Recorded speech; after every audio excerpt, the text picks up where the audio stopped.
Welcome back to the channel. Today we're going to be doing another set of upgrades for the 100mph Traxxas Slash Project. Now, if you missed out on the most recent running video, we were unfortunately tapped out when it came to the gearing. So it is finally time to upgrade to Mod 1 gears.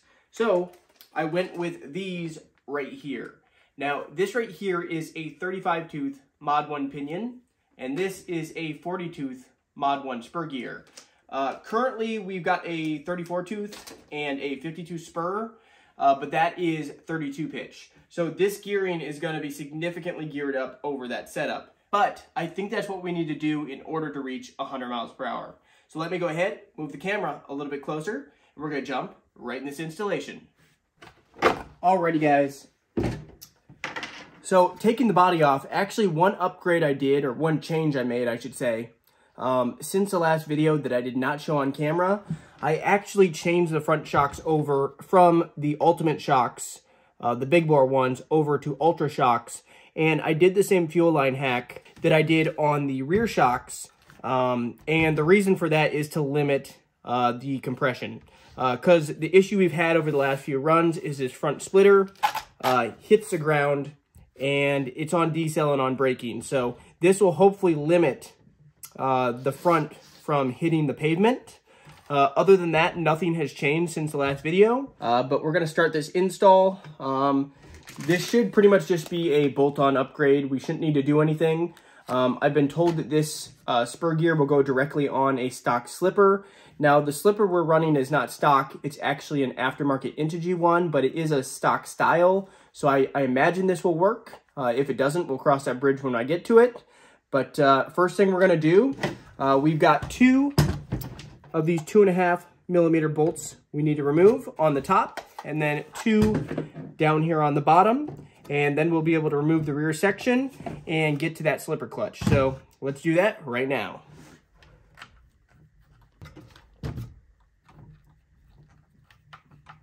All right, got one removed.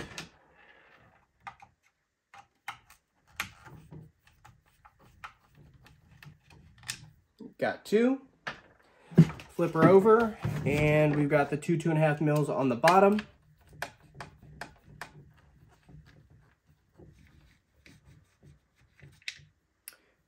Got that one. And the final one. And got that one removed. So now this rear section will pull away like that, and we can access the slipper clutch. So like I said, this is not a stock slipper. This is an Integy aftermarket one, but we'll see if this gear lines up. If you're wondering about the gear, this right here is the part number, and it is from Hot Racing. Let's get it out and see if everything is going to line up. It does come with some hardware. So first things first, we need to remove the 2 mil to remove this piece. This is an aftermarket Techno cup, because we are running a Techno center drive shaft. Okay, that comes off like such. And then we need to remove this, which is probably a 7mm. Of course, can't reach it with this wheel nut wrench. Okay, we'll just use some pliers. So remove that 7mm, which will take the pressure off the spring. And I did have that cinched all the way down because my main concern was that the slipper was slipping a little bit in the last few videos, but I had it tightened all the way down last video, and we were pretty much maxed out on speed. So remove the nut, remove the spring, remove the bearing, and then we have 3 of these 2mm screws to remove, and it appears that the new gear is going to line up. And just look at that. Even though we're going from a 50-tooth, so keep in mind, this is a 50-tooth 32 pitch.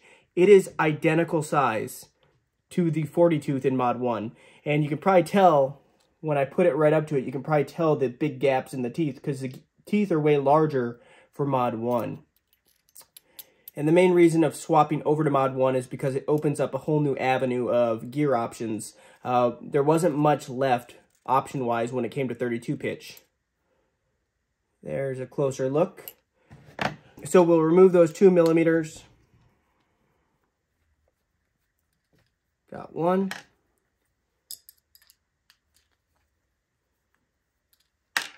Whoops, got two. And the final one. And there's the third one. The gear should just pop off. There we go. Got that gear off. And then we can just put the new gear in its spot. And actually, we really don't even need to use this new hardware. Comes with the new hardware, but we're just going to continue to use the stock hardware. I'm going to go ahead and use a dab of thread lock on these screws because it is screwing into metal. Alrighty. So a dab of thread lock. Thread the screws back in. I'm really hopeful that this gear change is all it's going to take to reach 100. And hopefully the electronics will be able to deal with the extra strain of this higher gearing. We might be geared high enough where the ESC most notably it's not gonna enjoy it. All right, and the third one, tighten that down. All right, and get all these three snug down.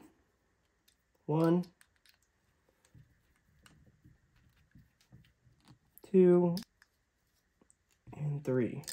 Alrighty, all those are snug down and we've got the new 40-tooth spur gear on.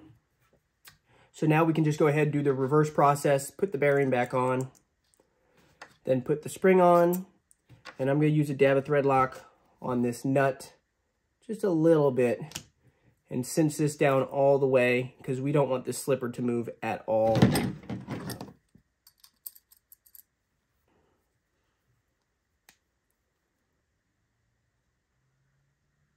All right, that is cinched down all the way.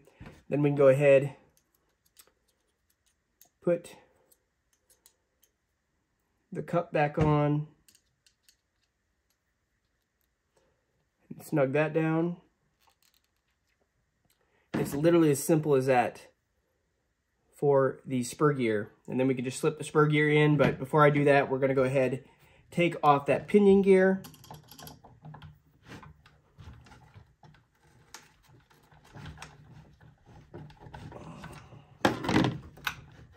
I actually need to loosen up that motor so I can slide this off. So that is a 2.5 mil. We'll have to loosen that anyway to readjust the gear mesh. Oh no. Looks like that little nut in there is starting to spin. Well, we can move that. All right, got that loose. Pull the old gear off. And here's our new gear right here. And that is a significantly larger gear in comparison. Just look at that, 32 pitch to a Mod 1 35. So that's a huge difference between a 34 tooth and a 35 tooth. That's a huge difference between Mod 1.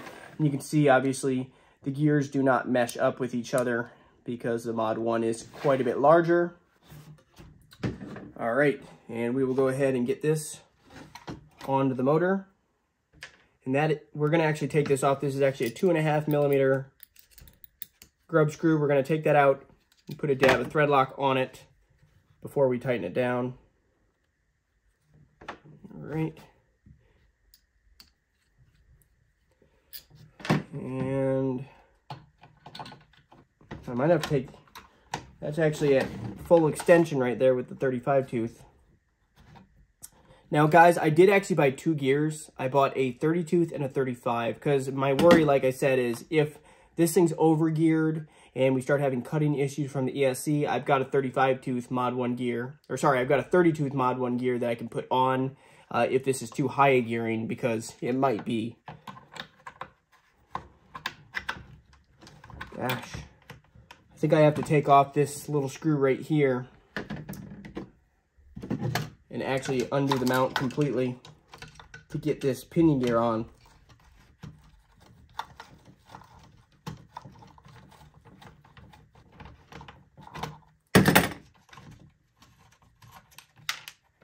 right, there we go. And now we'll be able to get the pinion gear on.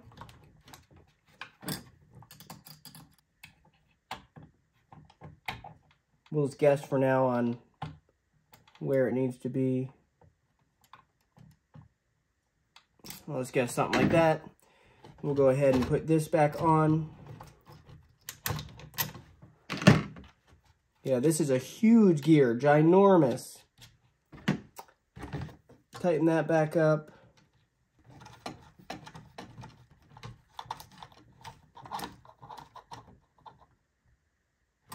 All right, got that snugged up. That gear is so huge, wow. And now what we're gonna do is we're gonna go ahead, slide the spur gear back in.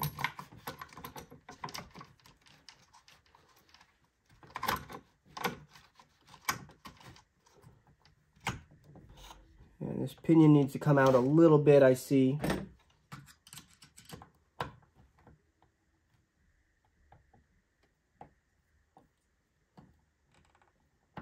Right about there.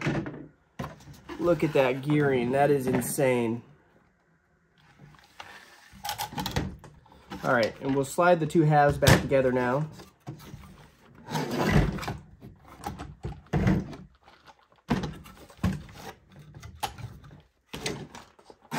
This can sometimes be kind of tricky.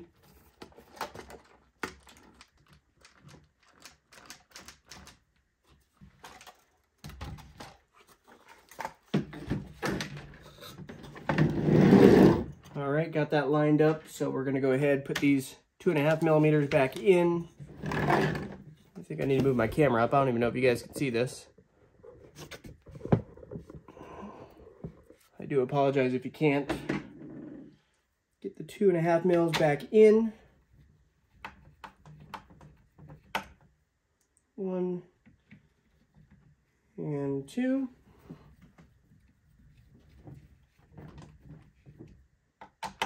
I won't snug those down yet. I'll go ahead and go to the top and get those top ones snugged down. Then we'll go around and snug the rest of them all the way.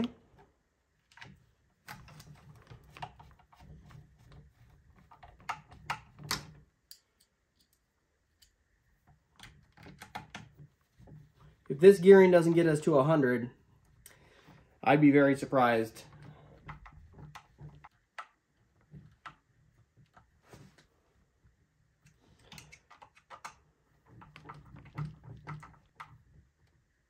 All right, got both the top ones snugged. And then let's tighten these bottom ones the rest of the way.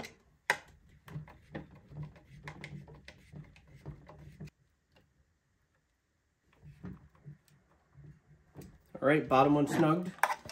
Now we just have to get our gear mesh set proper.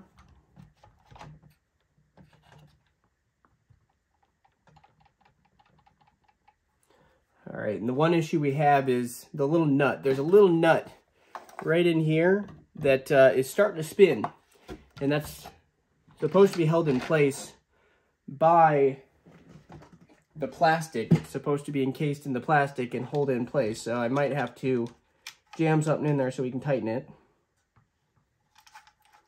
Come on, don't spin.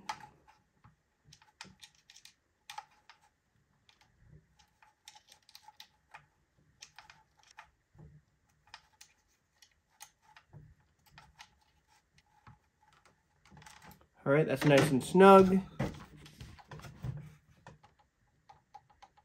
We just got, I don't know if you can hear that, we got the tiniest bit of wiggle room, which I go a lot by sound and feel, and that feels just about right. Make sure it spins around all the way smoothly. Yep, got just a little bit of play. You just want the tiniest bit of play in your gear mesh, guys. You don't want it super loose, but you also don't want it super tight, because that's going to cause a lot of drag and a lot of strain on the motor shaft especially. All right, and that is perfect.